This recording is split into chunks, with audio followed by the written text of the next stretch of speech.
Shalom saudara, mulai minggu ini dan selama 16 kali pertemuan ke depan, kita akan sama-sama merenungkan dan melihat kehidupan serta pergumulan seorang yang di dalam Alkitab disebut sebagai a man after God's own heart.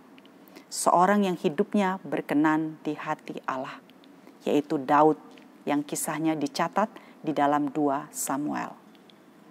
Saudara, ketika saudara mendengar berita kehancuran atau kemalangan dari seseorang yang adalah musuh saudara, respons apa yang muncul dari hati saudara yang terdalam?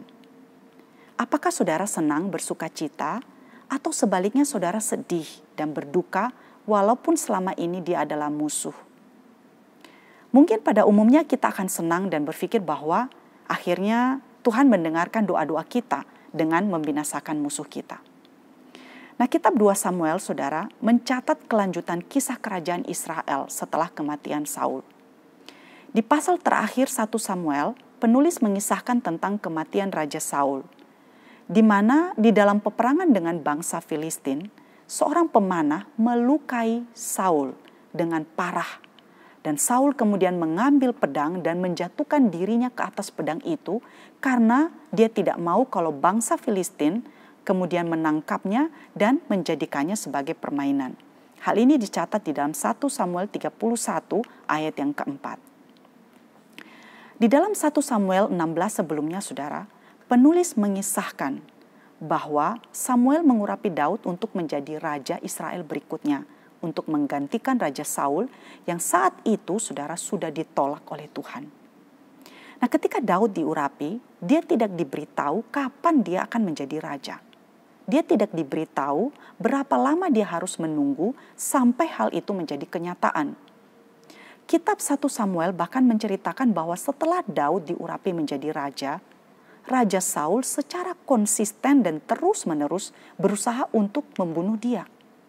Lalu saudara, bagaimana caranya Daud mendapatkan tahta yang telah dijanjikan oleh Tuhan itu kepadanya? Apakah dia melakukan usaha-usaha tertentu supaya apa yang Tuhan janjikan kepadanya itu bisa segera dia dapatkan? Nah, ketika Daud dikatakan dipanggil ke istana dengan pesan bahwa Raja Saul ingin bertemu denganmu, dan akhirnya dia ke istana dan menjadi pelayan bagi Saul, saudara, Daud sekalipun tidak pernah melakukan usaha-usaha untuk merebut tahta itu dari Raja Saul. Tidak pernah dia memanfaatkan Saul. Dia juga tidak iri dan dengki terhadap posisi raja. Dia telah diurapi, tetapi dia membiarkan Allah yang membuka semua pintu baginya. Dia diurapi menjadi raja, saudara, ketika dia berusia sekitar 17 tahun. Dan kemudian nanti dia menjadi raja bagi Israel pada usia 30 tahun. Jadi ada sekitar 13 tahun lamanya dia menunggu sampai akhirnya tahta itu diberikan oleh Tuhan kepadanya. Nah, beberapa kali saudara, Daud ini mendapatkan kesempatan untuk mengambil alih tahta dari Saul melalui kesempatan untuk bisa membunuh Saul.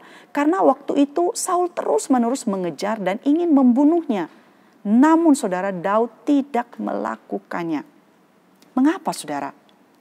Di dalam 2 Samuel 1 ayat 10 dan 14, ketika seorang Amalek datang membawa kabar kematian Saul dan anak-anaknya, dan orang Amalek itu mengatakan bahwa dialah yang membunuh Saul atas permintaan daripada Raja Saul itu sendiri, karena waktu itu dia sudah terluka parah. Daud mengatakan, bagaimana?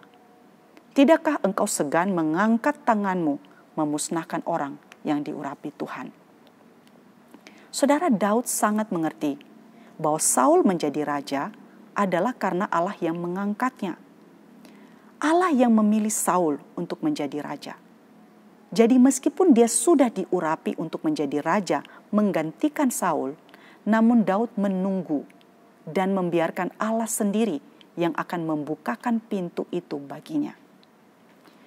Saudara, ini adalah sesuatu yang sangat penting untuk kita perhatikan. Memang dalam hal ini kita perlu sekali kepekaan dan hikmat dari Tuhan, saudara, untuk tahu kapan kita harus menunggu Allah yang bekerja dan melakukannya, dan apakah kita harus melakukan sesuatu untuk itu. Daud dalam hal ini, sebagai seseorang yang dekat dengan Allah, dia mengetahui bahwa dalam hal ini dia harus menunggu. Dia tidak ingin mengangkat tangannya atau menggunakan tangannya untuk menurunkan Saul dari tahtanya, dia membiarkan Allah yang melakukannya. Saudara, pernahkah saudara bertanya, mengapa Tuhan memilih Daud dan menolak Saul? Kualifikasi apakah yang dia miliki sehingga dia yang hanyalah seorang gembala kambing domba, seorang yang bukan siapa-siapa, seorang yang tidak berarti dan tidak diperhatikan, tapi kemudian dipilih oleh Allah untuk menjadi raja bagi Israel. Di dalam 2 Tawarik 16 ayat yang ke-9 dikatakan saudara, karena mata Tuhan menjelajah seluruh bumi untuk melimpahkan kekuatannya kepada mereka yang bersungguh hati terhadap dia. Saudaraku, Allah mencari seseorang yang berkenan di hatinya. Dan Allah melihat hal itu di dalam diri Daud.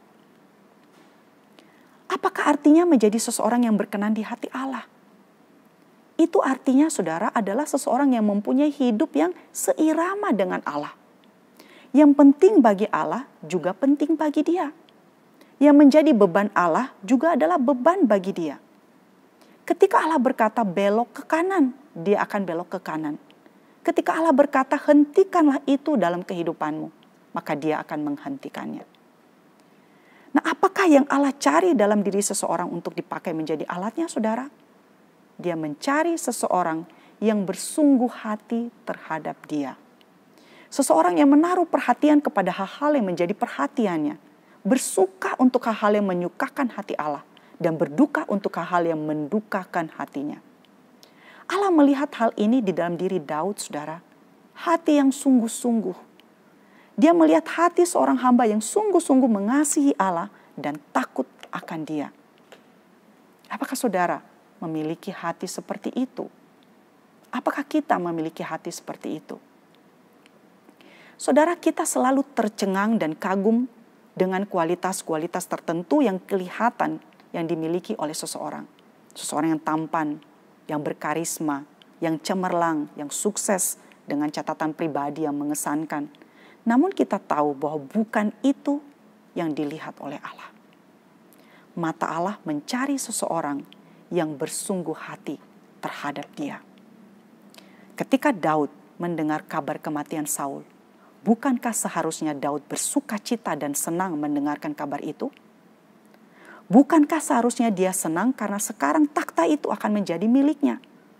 Terlebih lagi dia harusnya bersuka cita karena musuh yang selama ini mengejar-ngejar hendak membunuhnya sudah tidak ada lagi. Bahkan saudara, beberapa mazmur, misalnya seperti Mazmur 54, Mazmur 59, di mana di dalam mazmur itu Daud berdoa untuk kehancuran musuh-musuhnya. Dan salah satu musuh itu saudara adalah Saul. Nah, bukankah sekarang seharusnya dia bersuka cita karena kematian Raja Saul? Namun saudara, penulis Samuel mencatat ketika Daud mendengarkan kabar kematian Raja Saul dan anak-anaknya itu, dia memegang pakaiannya, mengoyakkannya bersama dengan semua orang yang bersama-sama dengan dia. Dia meratap, menangis, dan berpuasa sampai matahari terbenam. Nah, apakah tangisan dan ratapannya adalah sebuah kepura-puraan? Tentu saja tidak. Disinilah kita melihat kelembutan hati dan integritas Daud. Doa-doanya untuk musuh-musuhnya yang dia tulis di dalam Mazmur bukanlah doa-doa yang dilandasi oleh keinginan untuk balas dendam dan keegoisan pribadi. Hal ini saudara mengingatkan kita kepada apa yang ditulis oleh Amsal 24 ayat 17-18. Janganlah bersuka cita kalau musuhmu jatuh. Jangan hatimu beria-ria kalau ia terpelosok, supaya Tuhan tidak melihatnya dan menganggapnya jahat, lalu memalingkan murkanya daripada orang itu. Ratapan, tangisan, dan duka citanya kita bisa lihat di dalam pasal 1 di dalam 2 Samuel ini. Saudara, kita akan melihat kelanjutan kisah Daud ini di dalam renungan kita berikutnya. Kiranya Tuhan menolong setiap kita. Amin.